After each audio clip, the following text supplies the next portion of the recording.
Bismillahirrahmanirrahim. Assalamualaikum warahmatullahi wabarakatuh. Kenalkan, nama saya Rifki Patayangi, NIM 193104160, kelas PJKC angkatan 2019. Langsung saja dalam video ini saya akan menjelaskan materi. Yang pertama itu menjelaskan arti masalah.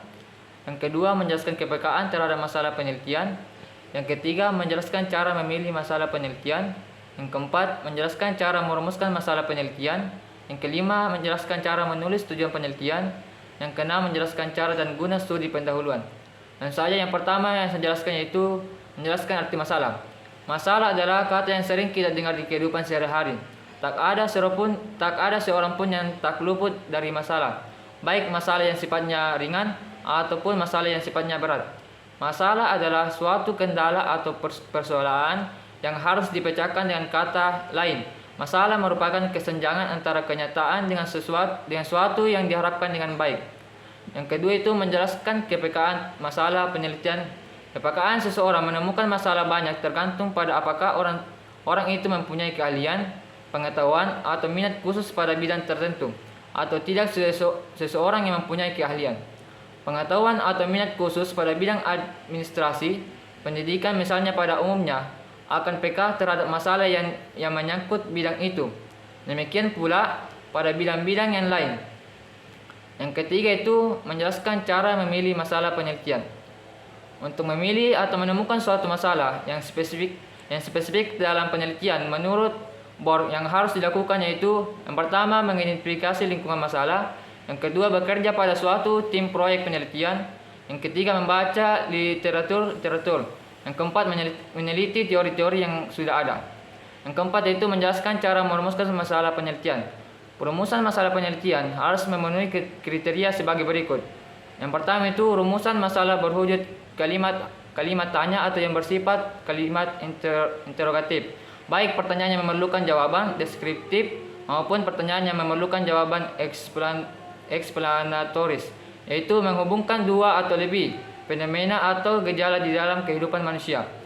Yang kedua itu rumusan masalah harus jelas, padat, dan dapat dipahami oleh orang lain. Yang ketiga, rumusan masalah penelitian bermanfaat atau berhubungan dengan upaya pembentukan dan perkembangan teori dalam arti pemecahan yang secara jelas. Diharapkan akan dapat memberikan sumbangan teoritik yang berarti baik sebagai pencipta teori-teori baru maupun sebagai pengembang teori-teori yang sudah ada. Yang keempat yaitu perumusan masalah yang baik juga hendaknya dirumuskan di dalam konteks kebijakan pragmatis yang sedang aktual, sehingga pemecahan menawarkan implikasi kebijakan yang relevan pula dan dapat diterapkan secara nyata bagi proses pemecahan masalah bagi kehidupan manusia. Yang kelima itu rumusan masalah yang harus mengandung unsur data yang mendukung pemecahan masalah penelitian. Yang keenam, rumusan masalah harus merupakan dasar dalam membuat kesimpulan sementara. Yang ketujuh, masalah harus menjadi dasar bagi judul penelitian. Yang kedelapan, cara untuk memformulasikan masalah. Satu, dengan menurunkan masalah dari teori yang telah ada, seperti masalah pada penelitian eksperimental. Yang kedua, dari observasi langsung di lapangan, seperti yang sering dilakukan oleh ahli-ahli sosiologi. Jika masalah diperoleh di lapangan, maka sebaiknya juga menghubungkan masalah tersebut dengan teori-teori yang telah ada sebelumnya. Masalah tersebut diformulasikan. Ini bukan berarti bahwa dalam memilih penelitian yang tidak didukung oleh suatu teori tidak berguna sama sekali, karena ada kalanya penelitian tersebut dapat menghasilkan dalil-dalil dan dapat membentuk sebuah teori. Yang ketiga, fungsi perumusan masalah penelitian. Yang kelima, menjelaskan cara menulis tujuan penelitian.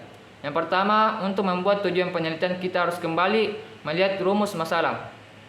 Yang kedua, mencari kata operasional yang tepat untuk menjawab rumusan masalah yang ada.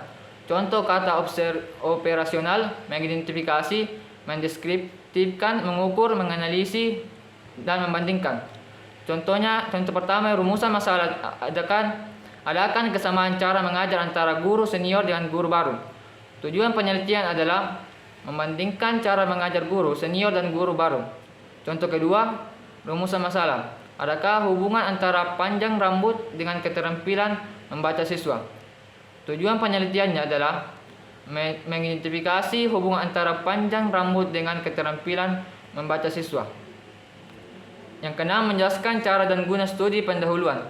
Yang pertama, melakukan studi kepustakaan, yakni mengkaji buku-buku yang berisi tentang teori yang relevan dengan masalah penelitian, menelaah artikel, paper, dan juga hasil penelitian sebelumnya, dan lain sebagainya. Yang kedua, mengunjungi lokasi yang dijadikan objek penelitian.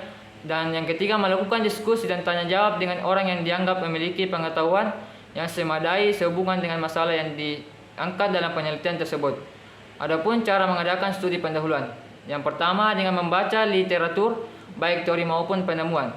Yang kedua, mendatangi ahli-ahli atau manusia sumber untuk berkonsultasi dan memperoleh informasi.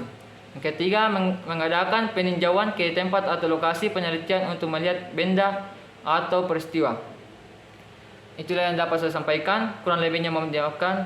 Wabillahi taufiq wal hidayah. Assalamualaikum warahmatullahi wabarakatuh.